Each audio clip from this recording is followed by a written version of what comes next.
So an appropriate diet, the reason why vegetables and fruits are good is that vegetables have one of the lowest glycemic index you can get available and the lowest calories. So appropriate diet is where it is calorie control. So those who want to lose weight, I always recommend that your goal, losing weight, we're going to talk about it as part of our updates. But to be able to do that, you ensure that at least your goal is that you switch from highly refined carbohydrate diets. I'm repeating this. Highly refined carbohydrate diet that is highly refined rice, highly refined flour, highly refined sugars. These are not the ideal ones that I will recommend for you. So moving away from said diet and moving towards high vegetables and high a diet that is high in vegetables, and my favorite food is apples, right? Good things like avocado, all these things are good for you. So maintaining it is very important. And sometimes people forget about these things, right? Things like cake. Cake is good, but they contain a lot of sugar, a ton of sugar, and if you consume them, you're consuming a lot. Sodas, right? I want to repeat that. I can never come here without talking about it. Consuming an extra amount of soda. Every kind of soda is 8 to 10 teaspoons of sugar. 8 to 10 teaspoons of sugar. So if you eat and you go back and take, just think about it. If you eat your dinner and then you go back and take one soda, that means that you've taken 10 teaspoons of sugar into your mouth before you went to sleep. If you do that to yourself, nobody can do that to yourself. But when you end up drinking that sugary drink at the end of your meal, then that may be a problem. So it is important that you put in. We've talked about diets. We have three CDs or 3 DVDs on diets, and that can be available to you once you contact our people. So let us go to the fourth thing. The fourth thing is your what? Is your blood sugar. Making sure that your blood sugar is what? Is less than 100. Your fasting blood sugar is less than 100 is critical. Diabetes is the killer in the room. And diabetes is exploding around the world. Why is it exploding around the world? It's because of consumptions of high amount of calories and, more importantly, highly refined sugars and highly refined carbohydrates. I've always told people, certain foods, never eat them. Number one is trans fat. Trans fat, hydrogenated fat, is a killer. 2, high fructose corn syrup. Stay away from them. They are no-nos. You can do any other things. These ones, move away from them as much as possible. Other things we can compromise on them. And then the ones that you should do your best to cut them down considerably. Cut them down considerably is refined flour and refined refined sugars. These, you have to cut them down considerably, and that's going to do you a lot of good, and that will help you to. So whenever you want to consume food, consume low glycemic index food, and that is very important. That is going to help you. Now we'll talk about your blood pressure. Ideally, you want your blood pressure should be less than 130, 120/80. But if it's going to be anything less than 130/80 will be something that we want to go for. But the best is less than 120. Less than 120/80. Then the other thing that we also talked about is cholesterol. We've talked about cholesterol in various forms. People who have diabetes and where your risk of having an event is more than 7.5, we strongly recommend that your cholesterol level comes down. The general number of cholesterol of less than 200 is oversimplification based on who you are. If you've got diabetes, if you've ever had a heart attack, if you've ever had a blockage in your leg, if you've ever had a stroke, your bad cholesterol, in my opinion, should be less than 70. And personally, if you are my patient, I'm pushing for something like 30. 70 is way too high for you, and I have testimonies of patients like that. So in summary, smoking, we've talked about it, Your weight, we've talked about it. Your dietary pattern, we've talked about it. We've talked about diabetes. We've talked about blood sugar. We've talked about your blood pressure. We've talked about cholesterol. And I always leave the last one, exercise. Oh, exercise. After exercise, I tell people, when I tell the people that I train at the hospital, I tell them that if you have somebody and you ask them, do you exercise? And they say some. I sometimes exercise. You can believe that they don't exercise at all. Because when they say some, it means that once in 5 years, okay? And that is no exercise. Exercise is the thing. Before we go on with this, your short commercial break, remember this. Remember this.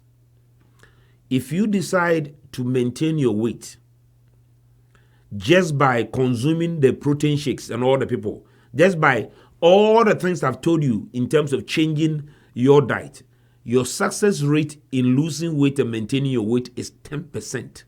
I repeat, because this is what was found in the National Weight Loss Registry. The more I'm doing this, the more I'm coming across this. But if you make a decision to combine the dietary pattern with exercise, your success is 90%.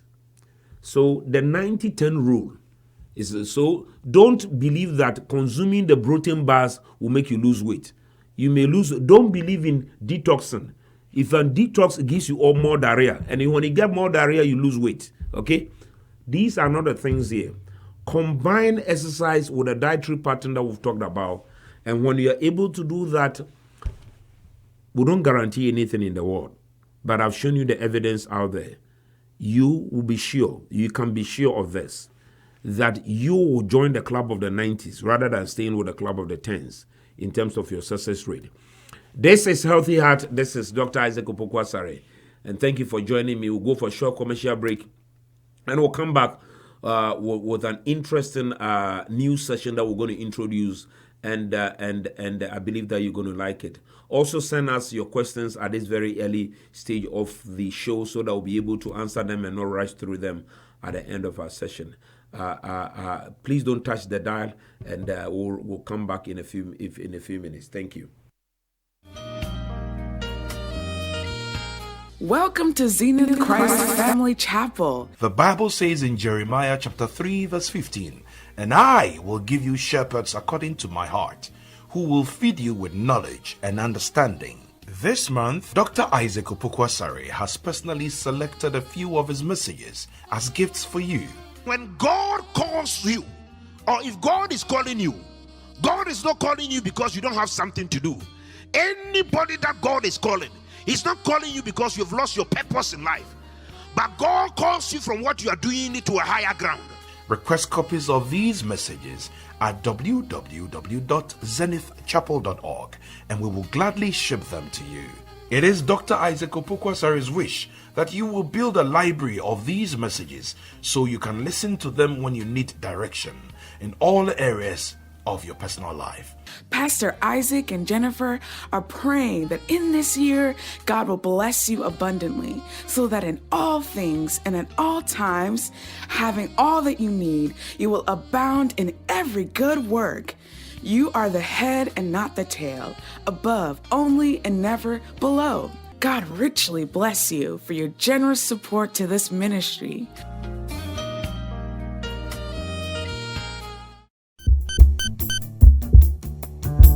Did you know your heart isn't only your most critical muscle, it's what keeps you alive? Your heart is about the size of a fist. It beats about 100,000 times each day and generally slows down as you age.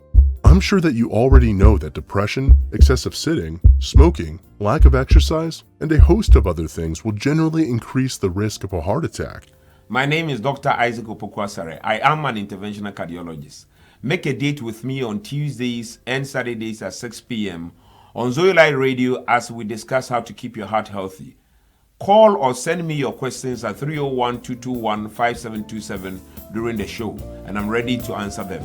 Healthy Heart is proudly brought to you by Cardiovascular Solutions, a non-profit organization.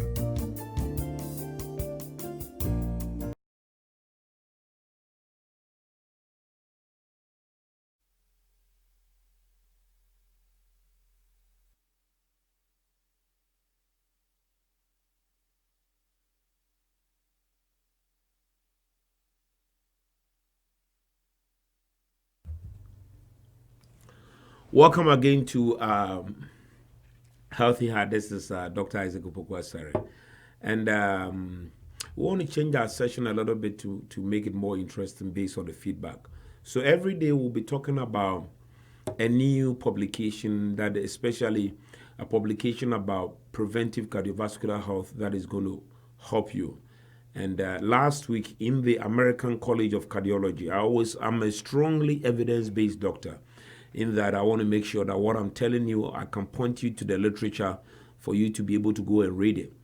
So last week we talked about the fact that one of the things you can do is intermittent fasting, as much as possible. Periodically when you do that, you can get your blood sugars under control, and that can help you to be able to avoid insulin resistance, and which ultimately can lead to diabetes if not controlled. But one thing that we've seen is in your dietary pattern is the fact that we say that breakfast is the best meal. And why are we talking about breakfast as the best meal? Because there's a lot of evidence behind it. But why is this topic relevant? It is now known that probably 25% of all Americans, they skip breakfast. And I think that is bad news. Very, very bad news. Why am I saying it's bad news? Because in this, previously, let me put it this way. Previously, we have research that has been done to show that people who skip breakfast have a higher risk of having heart blockages in their heart or having a heart attack. And specifically, it was known that skipping breakfast is associated with having a higher risk of stroke. I'm not saying that, but this is what the literature. So this last week in the American College of Cardiology, our main publication, they published an article about the looking at people who skip breakfast. So what they saw is that they interviewed about roughly 6,600 people. About 5% of them never ate breakfast. And about 54% of them, they ate breakfast every day. And the rest is in between. And this is what they found, and I want to share that with you, is this. That the people who skip breakfast, they have almost double the risk of dying from a heart-related issue. From a heart or blood vessel, that is a cardiovascular death, the risk is 1.87. It was almost double the risk compared to the people who eat breakfast every day. And listen to this. This is the most surprising thing, in that even when you take care of all the issues about, the person's weight, whether they've got diabetes, whether they've got high blood pressure, whether they've got cholesterol, if you correct for everything, still, people who skip breakfast have a higher risk of dying from cardiovascular disease or heart, and specifically, the risk was more for people. The risk of stroke was the highest of them all.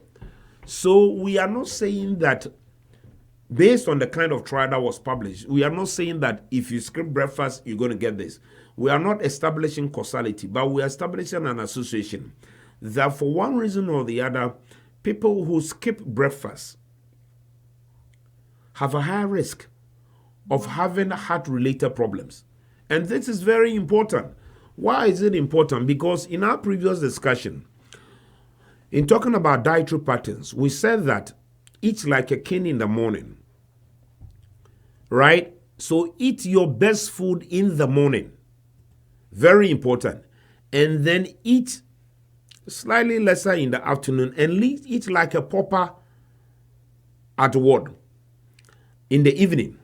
If you eat three square meals, which I strongly discourage as an adult, because in this day and age, I realize that you can live on one meal a day. It's possible, right? And you can live on two at most. So that the doctrine of 3 square meals, I don't know where the square came from. They told me they used to serve food on wooden square plates, and that's why it ended up in the 3 square meals. Let's change to 1 or 2 round meals. I'm not saying that you should necessarily do that, but only eat when you're hungry. But if you're going to eat, you see, it is important that at least if you are eating twice a day, or if you are eating twice a day, you can add a snack to it to make it 3 times. You don't skip breakfast. Try to eat breakfast. So, at first, I would have said eat breakfast because it's good. Now, what I'm talking about today is different. What I'm saying now is this. Skipping breakfast is bad. That is different from eating breakfast is good.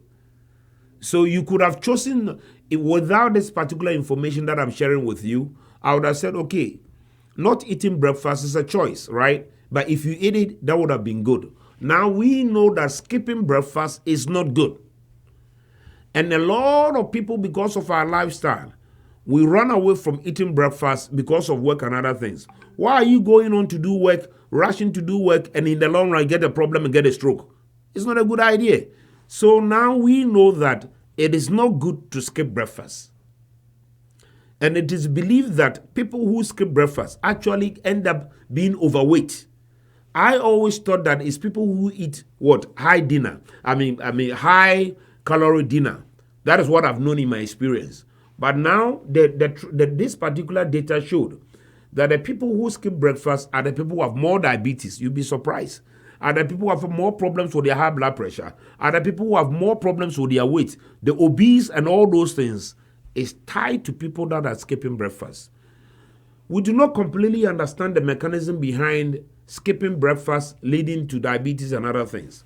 But the goal of these things is the fact that it explains to us the things that you need to do. So this particular trial is extremely informative for us. So you and me, some of the dietary patterns that we said that you should change is that breakfast should be your good food. And now the thing that we're adding to it is skipping breakfast is not a good idea. So let us go over this update that we got. Next week, I'm going to give you another one. There's a whole publication, the whole journal is dedicated to preventive cardiovascular and specifically dietary patterns and other things. Next week, I'm going to share with you the other trial about diabetes and how lifestyle changes makes an impact. But for today, before we go for a short commercial break, the point here is this. Breakfast is the best meal. So eat breakfast. Second point, skipping breakfast is a bad idea. So don't skip breakfast.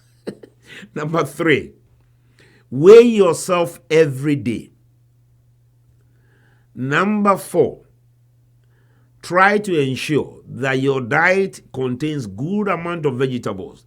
And the vegetables, I don't really care how you're going to eat it. Whether you eat it in the form of a soup, whether you eat it in the form of a stew, whether you eat it in the form of spinach stew, whatever you want to eat the vegetable. Cut down the refined flour, the refined sugars, and then exercise. These principles, I think, will help you in terms of achieving ideal cardiovascular health. Thank you very much. We'll go on short commercial break. Please send us your questions. We are interested in the questions and want to answer them. So we'll come back and give you another update here, which we believe is going to help you. Thank you. Did you know your heart isn't only your most critical muscle, it's what keeps you alive? Your heart is about the size of a fist. It beats about 100,000 times each day and generally slows down as you age. I'm sure that you already know that depression, excessive sitting, smoking, lack of exercise, and a host of other things will generally increase the risk of a heart attack. My name is Dr. Isaac Opoku Asare. I am an interventional cardiologist. Make a date with me on Tuesdays and Saturdays at 6 p.m. on Zoe Light Radio as we discuss how to keep your heart healthy. Call or send me your questions at 301-221-5727 during the show, and I'm ready to answer them. Healthy Heart is proudly brought to you by Cardiovascular Solutions, a non-profit organization.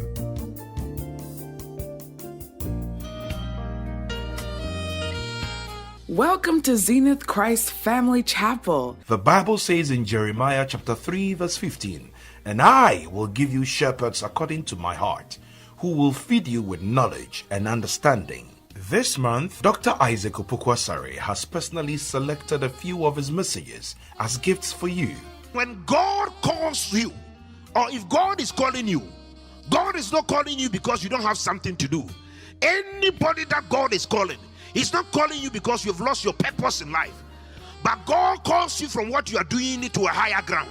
Request copies of these messages at www.zenithchapel.org and we will gladly ship them to you. It is Dr. Isaac Opoku Asare's wish that you will build a library of these messages so you can listen to them when you need direction in all areas of your personal life. Pastor Isaac and Jennifer are praying that in this year, God will bless you abundantly so that in all things and at all times, having all that you need, you will abound in every good work. You are the head and not the tail, above only and never below. God richly bless you for your generous support to this ministry.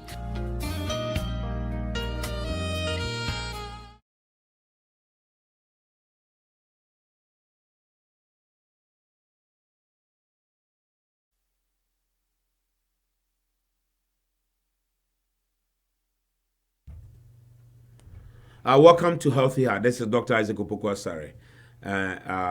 We've got a question here and we'd like to answer the question before we go on. And hopefully that will help a lot of us.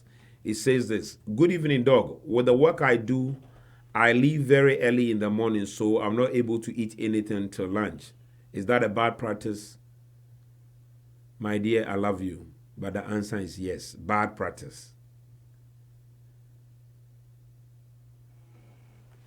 You get up early to go to work, but I hope that at least there's an opportunity for you at work to eat breakfast.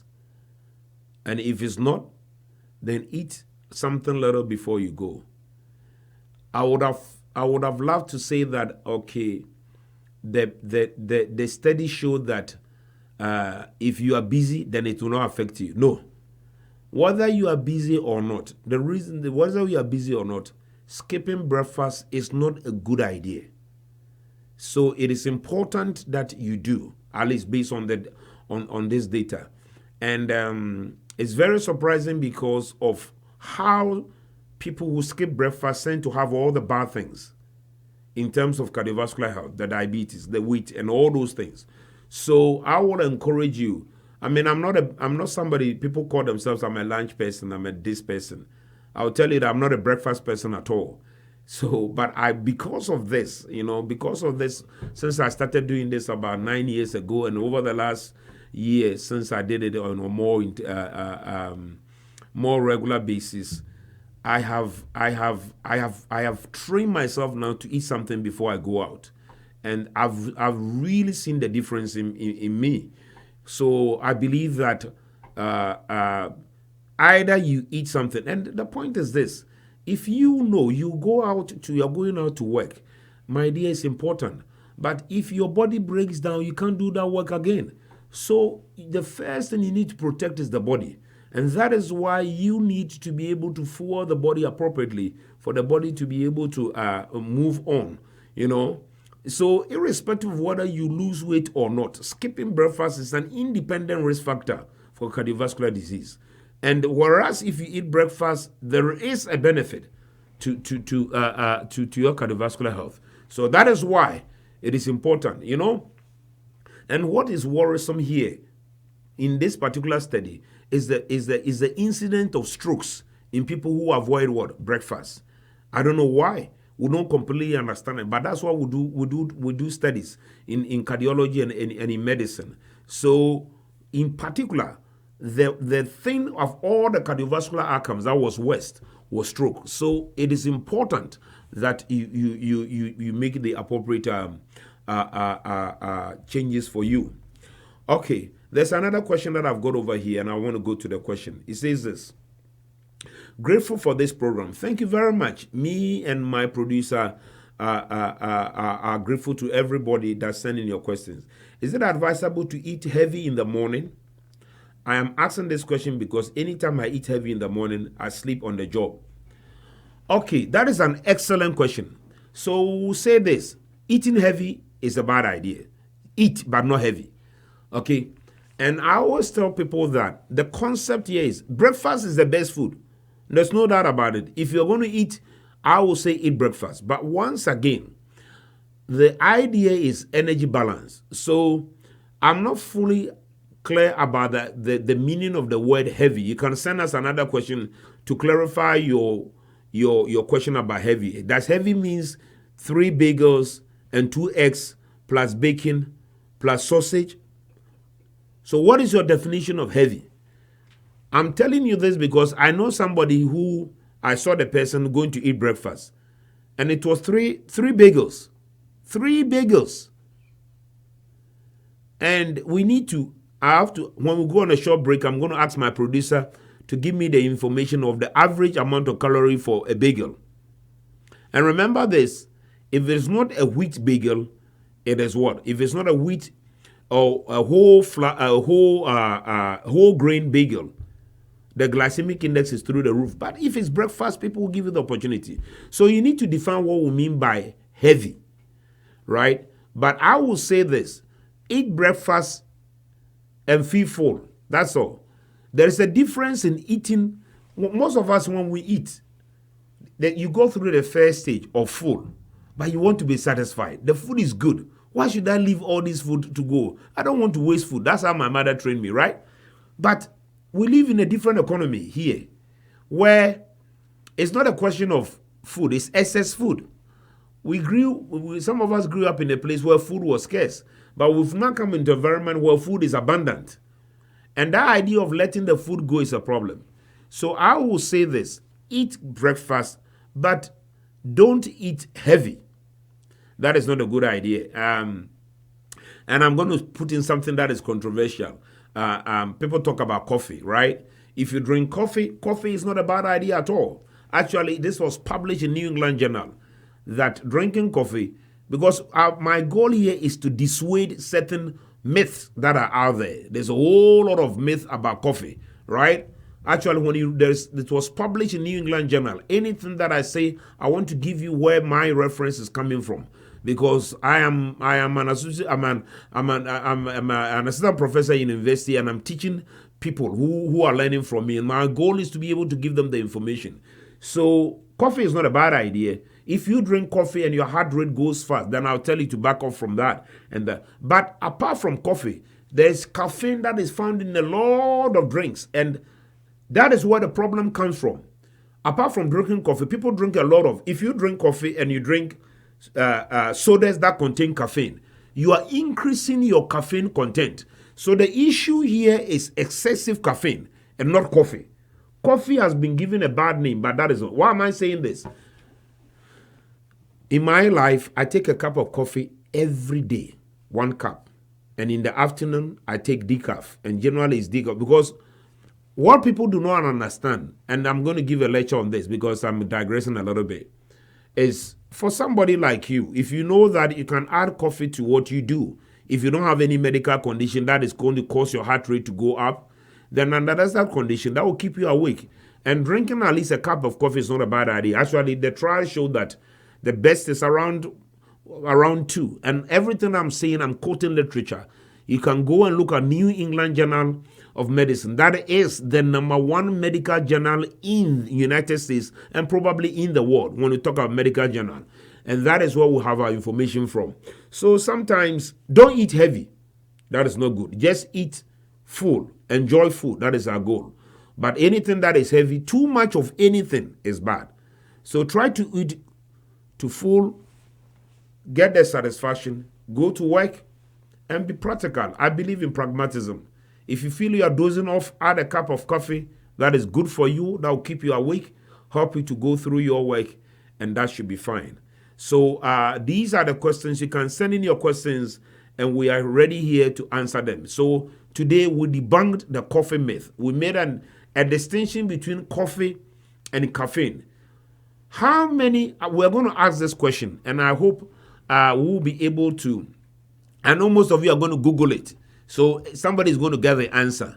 And hopefully, when you tell us the answer, tell us whether you Google it or not. How many chemicals are in coffee? I want you to answer that question. A lot of people think that coffee contains only caffeine, but you'll be very surprised that coffee contains an incredible amount. When we go on our short break and we come back, you will know that coffee does not only contain caffeine, but it contains more. What you must avoid is caffeine overdose. And when I say caffeine overdose, a lot of things contain caffeine. Let me give you an example. Pepsi, I don't want to say names, but most of the drinks out there, they contain caffeine. But if you take coffee and you go for a drink, right? The fact that it's a diet drink does not mean that it doesn't contain caffeine. Almost all the sodas out there, they contain them. They contain caffeine. And if it's not caffeine, they write on it that it does not contain caffeine. But most of them, name them, all the brands out there, almost all of them contain caffeine. That is the truth, right? From Coke, Pepsi, anything out there, and you can name them. All that I'm saying is this.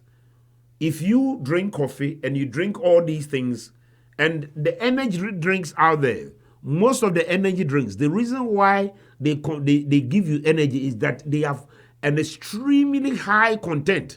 Some of them contain 5 times as much caffeine compared to coffee, right? And if you consume 5 times amount of caffeine compared to coffee, why will you not be energized? You're going to be energized. But ask yourself, how did they end up energizing you? Because they pumped you with what? With caffeine. So there is a difference between caffeine overdose and coffee. Coffee, a cup of coffee consumed in the right amount is good. But I'm going to come back to you, the same coffee. What is the problem with coffee? We'll talk about it. And then today probably it looks like we need to talk more about coffee, but I don't know whether my producer will like it. But we'll come back and talk about it because it is important for you to know, okay, coffee is good, but why do we have so much problem sometimes with coffee? So we'll take a short commercial break and then go back to what we wanted to talk about today. Thank you very much. Send in your questions. Welcome to Zenith Christ Family Chapel. The Bible says in Jeremiah chapter 3 verse 15, "And I will give you shepherds according to my heart, who will feed you with knowledge and understanding." This month, Dr. Isaac Opoku Asare has personally selected a few of his messages as gifts for you. When God calls you, or if God is calling you, God is not calling you because you don't have something to do. Anybody that God is calling, He's not calling you because you've lost your purpose in life. But God calls you from what you are doing to a higher ground. Request copies of these messages at www.zenithchapel.org and we will gladly ship them to you. It is Dr. Isaac Opoku Asare's wish that you will build a library of these messages so you can listen to them when you need direction in all areas of your personal life. Pastor Isaac and Jennifer are praying that in this year, God will bless you abundantly so that in all things and at all times, having all that you need, you will abound in every good work. You are the head and not the tail, above only and never below. God richly bless you for your generous support to this ministry.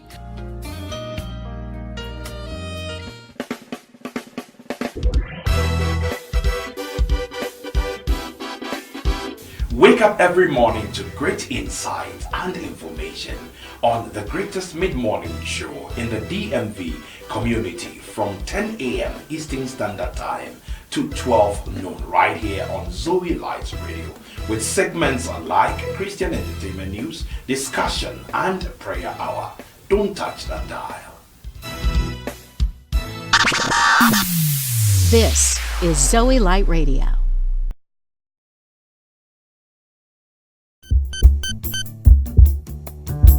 Did you know your heart isn't only your most critical muscle, it's what keeps you alive? Your heart is about the size of a fist. It beats about 100,000 times each day and generally slows down as you age. I'm sure that you already know that depression, excessive sitting, smoking, lack of exercise, and a host of other things will generally increase the risk of a heart attack. My name is Dr. Isaac Opoku Asare. I am an interventional cardiologist. Make a date with me on Tuesdays and Saturdays at 6 p.m.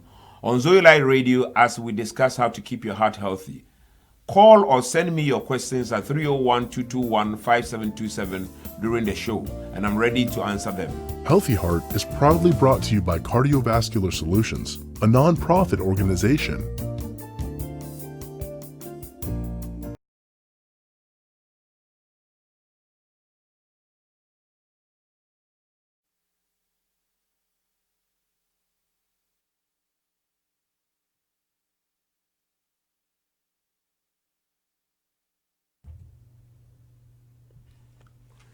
Welcome again to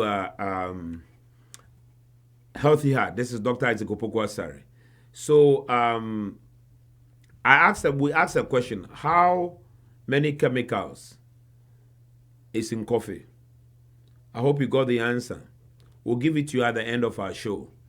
But I hope that somebody can send us an answer about that, because a lot of people think that coffee contains only caffeine.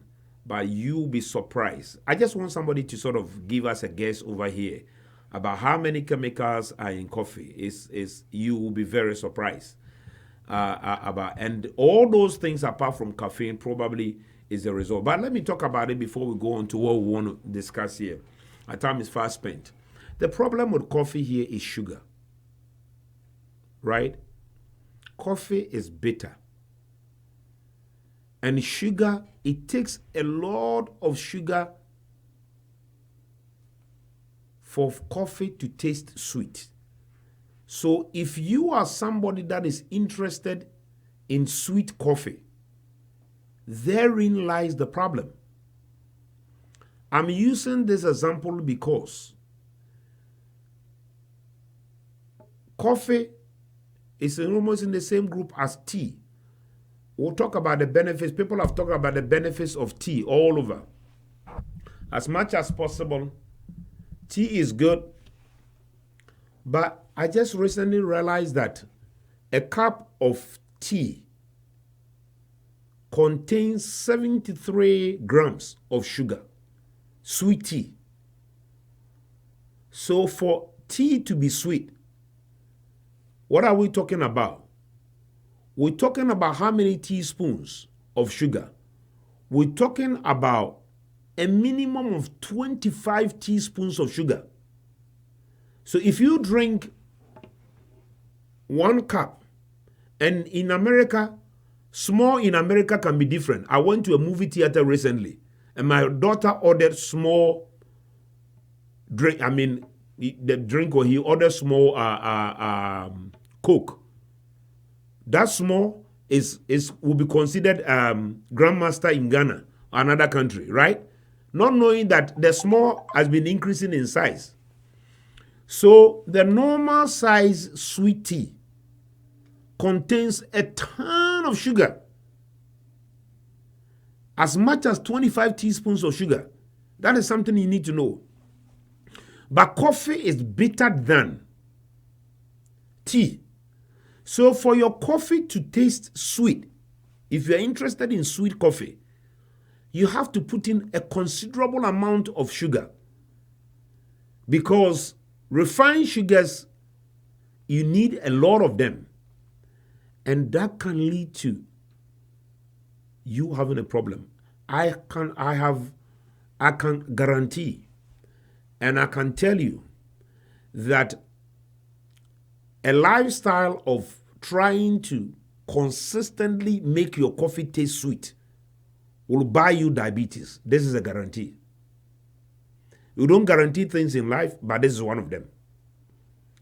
So even the places that you buy your coffee from, you must ask yourself, this place that I buy my coffee from, how much sugar goes into my coffee to make it taste sweet?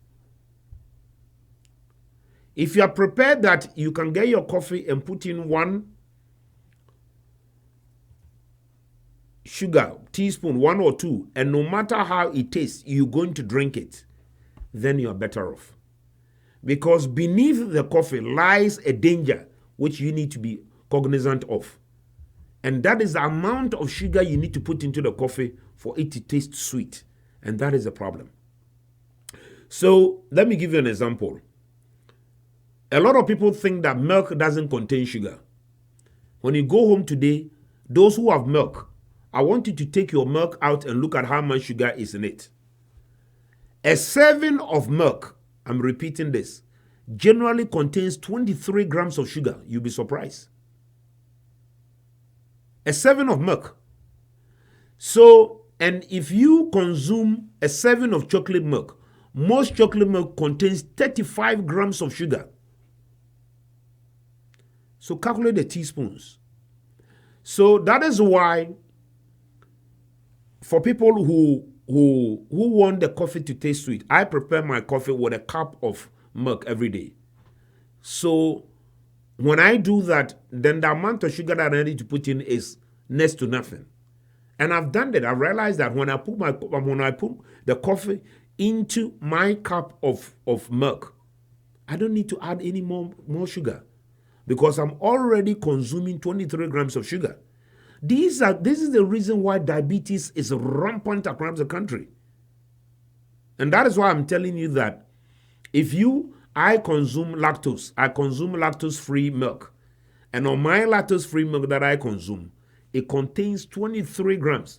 And I bet you the cup that I use is slightly bigger than what? It's slightly bigger than the portion size that you're talking about. So I'm getting off here. So just imagine that I have milk and I put in 4 teaspoons of sugar. I'm taking my teaspoon level through the roof of sugar.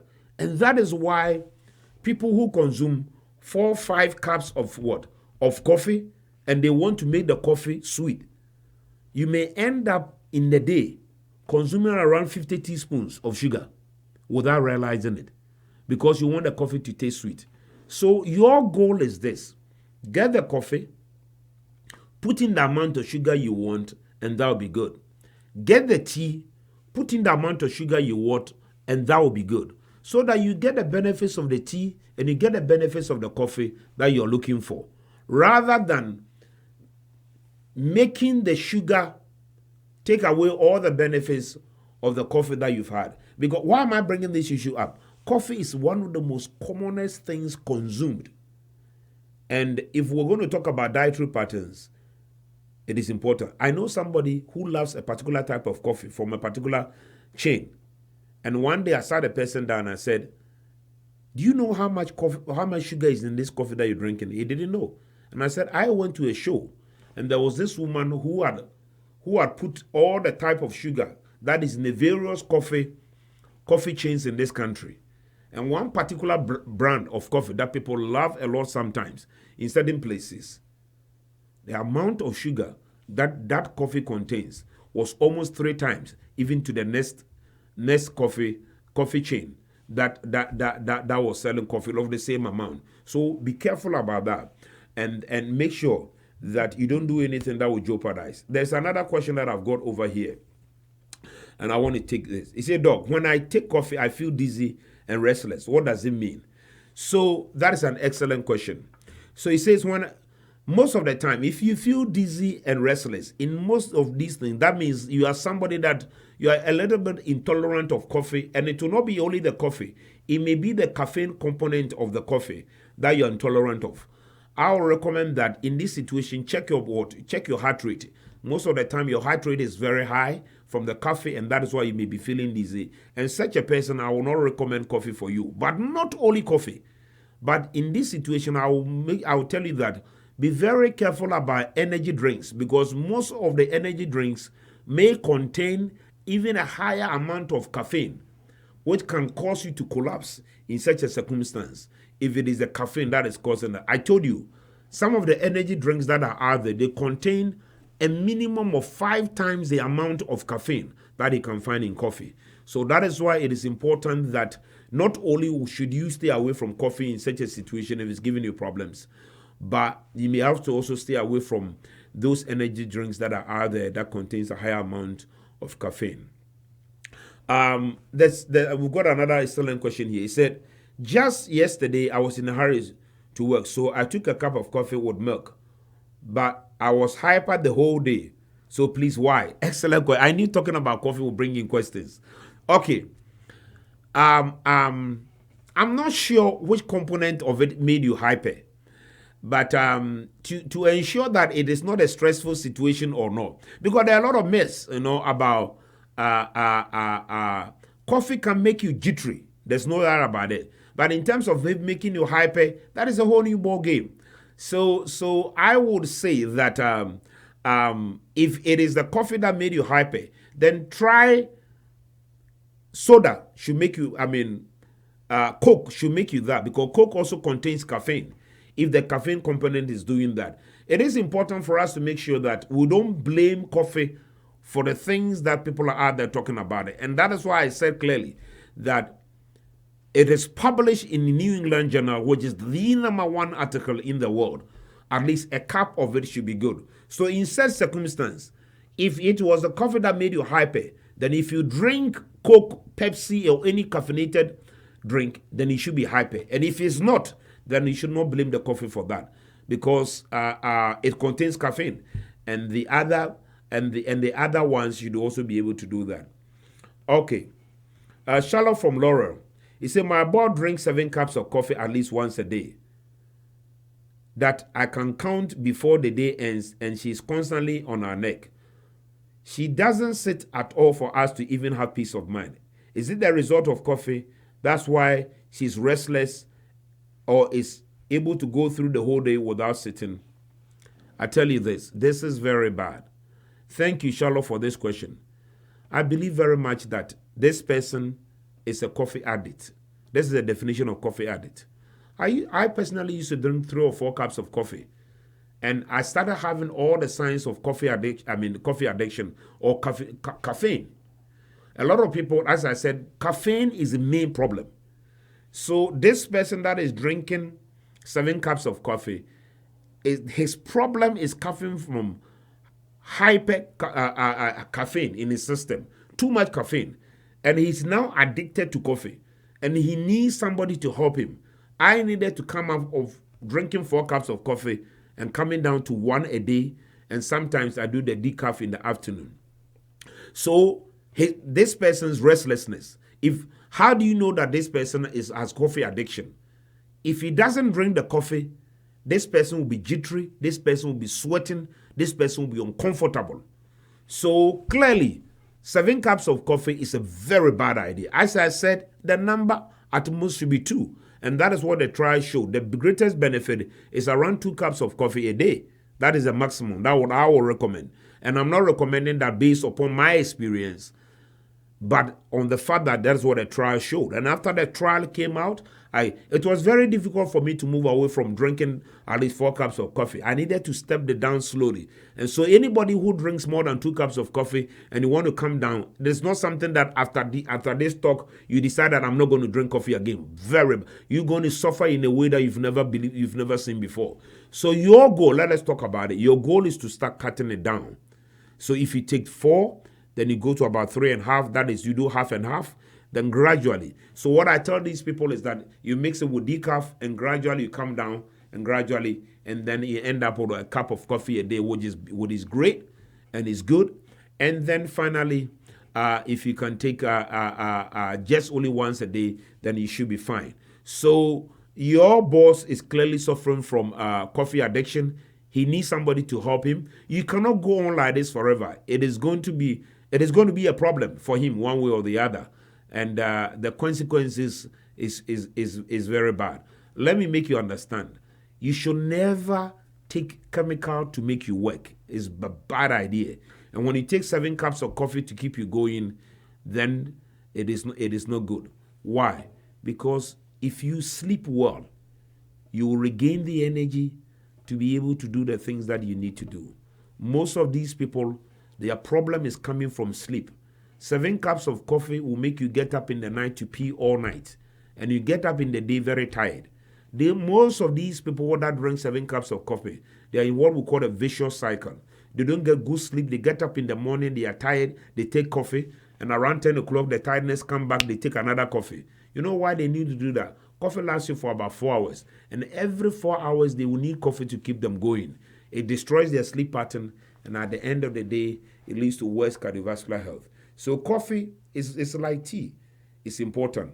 So let me end by saying this. We're talking about coffee, we're talking about tea. But the most important thing is caffeinated drinks. So coffee is not the only thing that contains caffeine.